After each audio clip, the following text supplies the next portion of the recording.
Hi everyone, my name is Stephanie Torrico. I am a bat biologist from La Paz, Bolivia, and a member of the Bolivian program for bat conservation.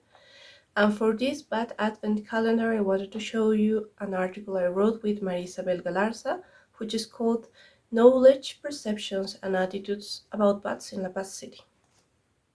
Knowing what people think and feels about bats is a useful key for bat conservation, because that helps us understand which strategies are we going to use and which are going to be better and have more impact in society for us to have better achievements. So that's what we wanted to assess with 296 semi-structured surveys that were conducted to people with different backgrounds that were above 18 years old and had different professional careers.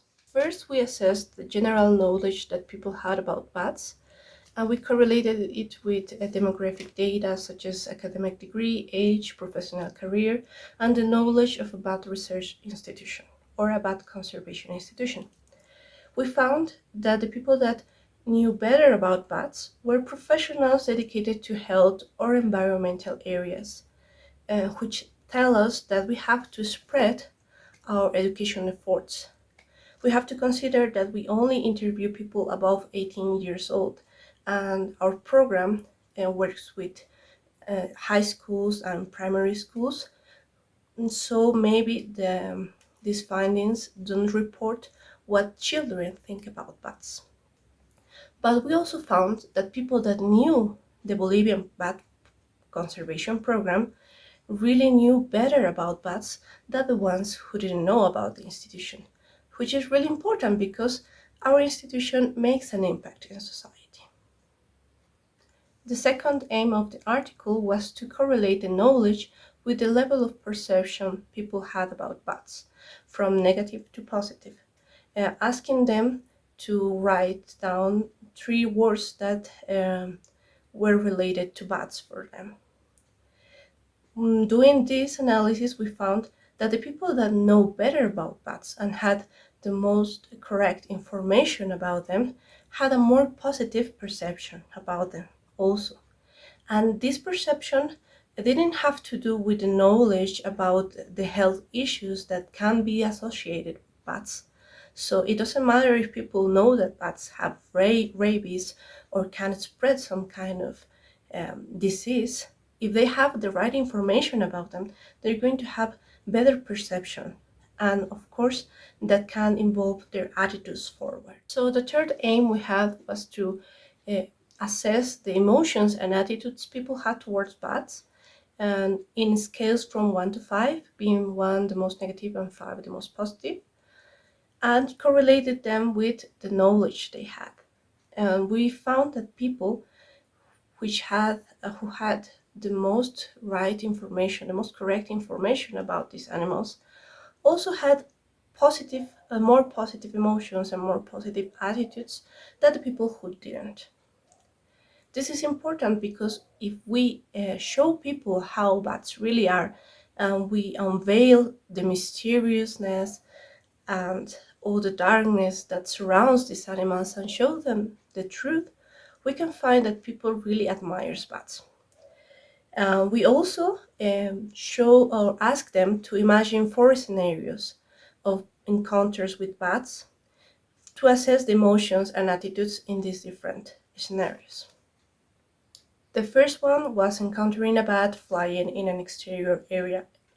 The second one was finding a bat roosting on a tree. The third was finding a bat grounded. And the fourth, finding a bat inside their homes. We were pleased to find that most of people had positive emotions toward these encounters with bats. People imagined them and felt alright, them felt emotion, admiration for them, amaze.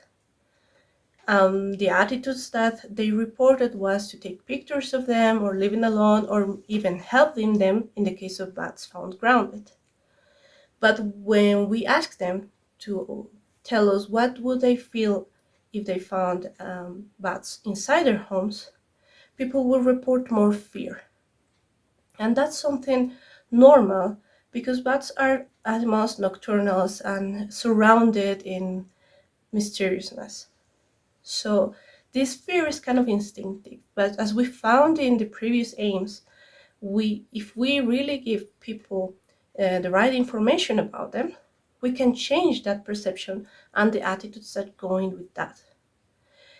We also were pleased to see that people wanted to help grounded bats, but in few cases, they reported that they will call a professional behavior or a wildlife professional.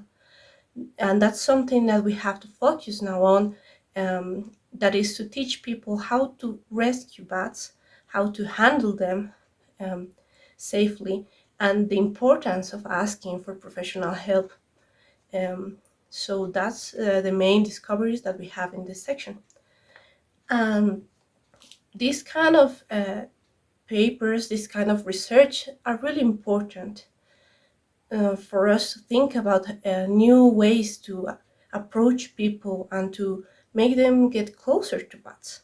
So I encourage you to make research like this one and to analyze how people are reacting to bats now and how your bat conservation efforts are working.